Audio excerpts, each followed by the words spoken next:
and welcome back to our channel. And I'm here to tackle a hot topic that's been simmering under the Florida sun. Why not move to the Sunshine State? Now, I know what you're thinking, but Florida's the land of endless summer, Disney World, and where the beaches outnumber the worries. True, but just like a hurricane, there's a twist. Let's explore the 18 reasons not to move to Florida, with an exciting, informative, and slightly cheeky look at the darker side of paradise. Let's get started.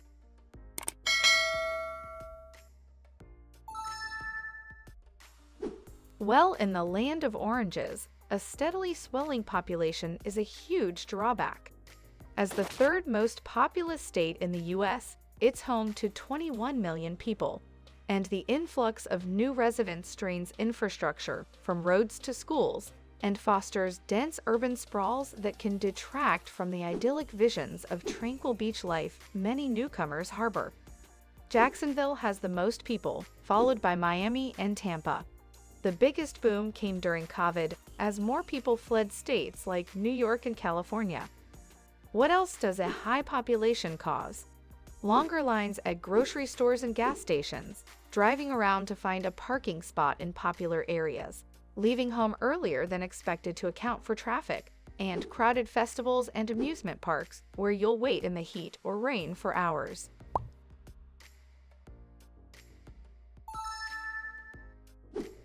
Rain, tropical storms, and hurricanes.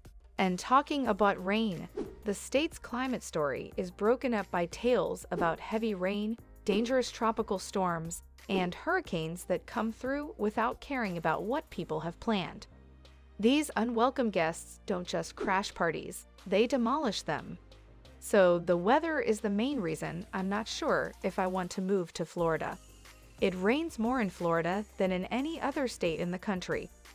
Hawaii has 57 inches of rain, which makes it the wettest state. Florida is close behind with 54 inches of rain. That's a lot of rain and 115 wet days. Water is obviously all around it. It's a very big peninsula, but still I don't think it's the best weather. Hurricanes have caused a lot of damage to homes, roads, and businesses all over the state through floods.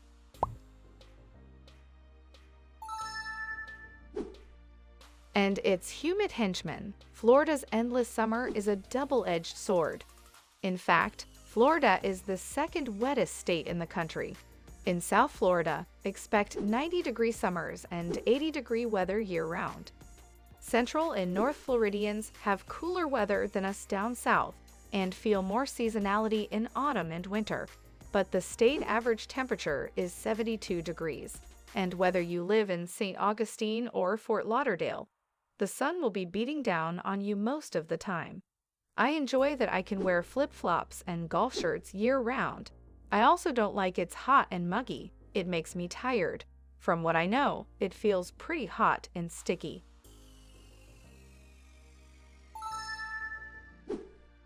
Florida's eternal summer, where the state motto should be, "Why is it so hot?" Sure, escaping winter's chill sounds divine, but when the air feels like you're swimming through soup for 5 months straight.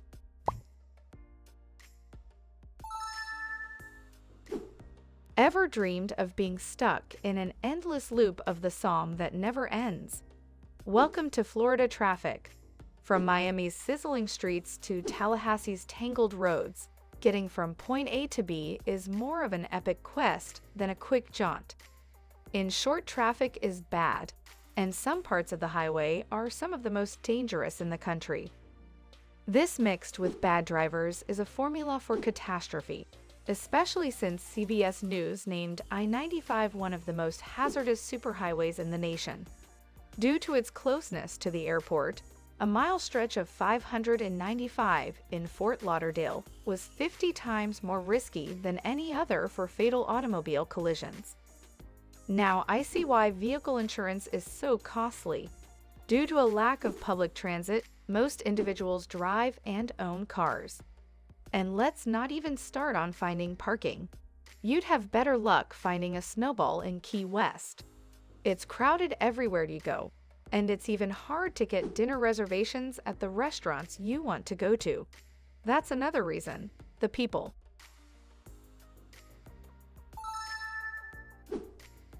As I mentioned traffic, Florida, like many places in the U.S., has poor public transit. It's a state where the car is king. For urban peoples accustomed to a network of subways, buses, and trains, Florida's reliance on personal vehicles can be a jarring adjustment. This not only impacts daily commutes, but also contributes to the state's traffic woes and carbon footprint, painting a less than ideal picture for those dreaming of a greener lifestyle.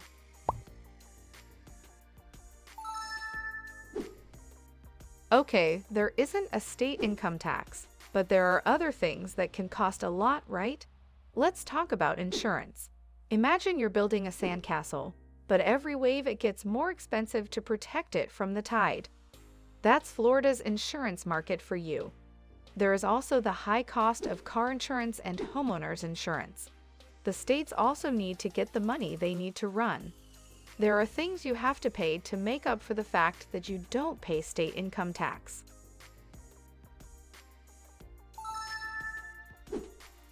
In Florida, homeowners insurance bills increase as high as the summer temperatures.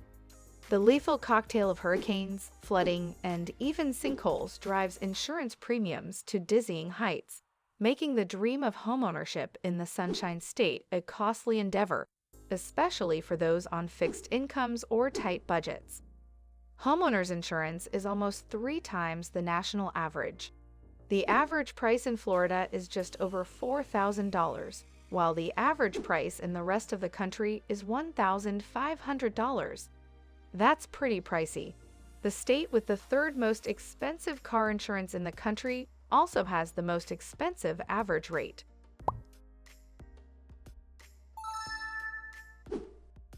Navigating the intricate web of rules and regulations spun by homeowner and condo associations is a quintessential part of Florida living. These entities, while preserving community standards, can sometimes impose restrictions that feel stifling to individual expression and lifestyle choices, adding a layer of complexity to residential bliss. More than 44% of people who live in Florida do so in a homes association. HOA can also be strict about things like parking on the street, decorating your yard, having pets, the number of vehicles you can have, making sure your house is pressure cleaned, and other things. If you don't follow the rules, you could get fines and those annoying letters in the mail. Also, a HOA can be badly run or dishonest, and I've seen them do this more than once. They wouldn't use the monthly fees that people pay to support the community.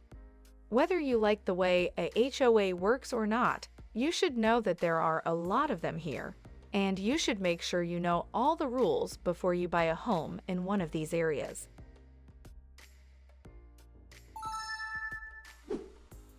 As if the general surge in insurance costs wasn't enough, the expanding flood zone designations threaten to cast a wider net over homeowners' budgets.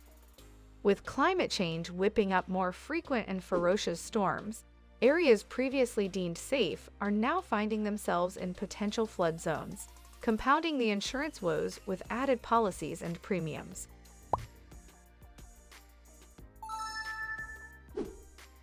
The water here is like eating chalk. Many residents raise a glass to Florida's lifestyle, but not to its tap water. The state's water quality often leaves much to be desired, thanks to a variety of factors including the presence of minerals, treatment chemicals, and occasional contamination issues. Despite being safe to drink and even liked by some, it tastes nothing like bottled water and has a yellow tint. Water quality is affected by sulfur, metals like copper and iron, chlorine, and other contaminants. This reality nudges many towards bottled water, water filtration systems, and a lingering thirst for improvement.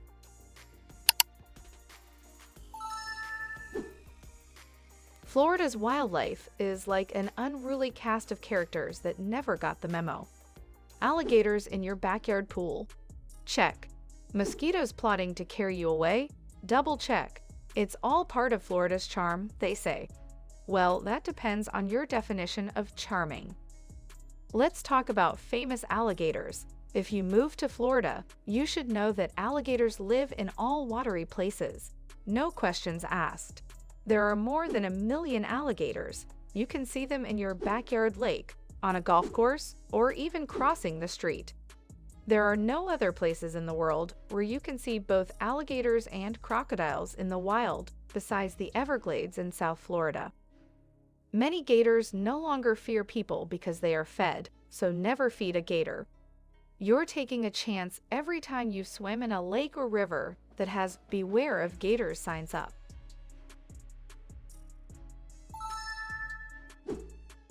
Florida's siren song lures many with its promises of sunny days and warm nights, but when it comes to healthcare, the tune becomes less harmonious. Florida ranks 40th nationally, so that's bad. Despite its allure as a retirement haven, its healthcare system struggles to keep pace with the demands of its growing population. This gap in the healthcare tapestry concerns those seeking not just a place to enjoy their golden years.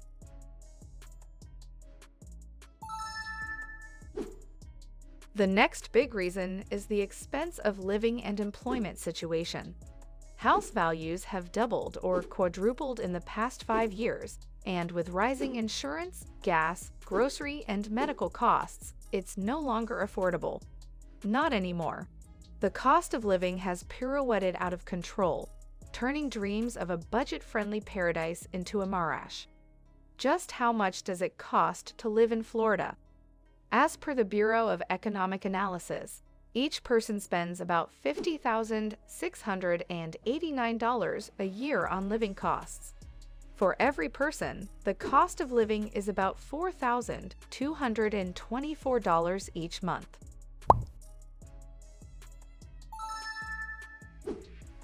Visiting Florida is like going on a fantastic first date, exhilarating and full of promise.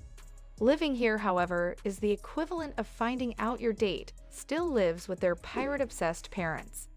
The vibrant vacation vibes give way to the mundane realities of life, leaving some newcomers feeling a bit bait and switched.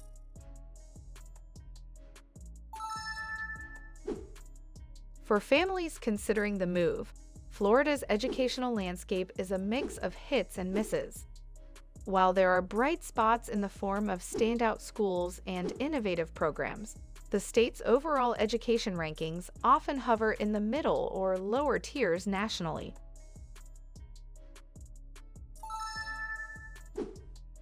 Florida's natural beauty is undisputed, from its pristine beaches to its lush wetlands. However, living in such close quarters with Mother Nature means residents must also contend with the flip side. Environmental concerns ranging from red tide and algae blooms to the encroachment of development on natural habitats. Red tide is a plant that feeds on nitrogen, and it makes the sea life die. One year, it was really bad and millions of pounds of fish were killed. It is something that people who live on or near the water have to deal with.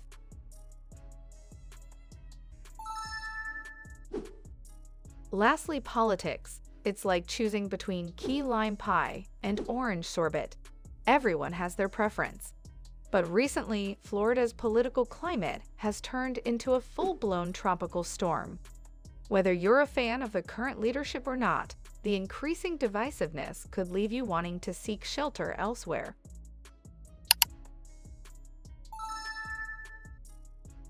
Some find paradise among palms and manatees, while others feel Florida is a myth. Whatever, every state has sun and shade. Finding a spot to dance in both is key. Until next time, stay safe and happy. This is Alana, signing off.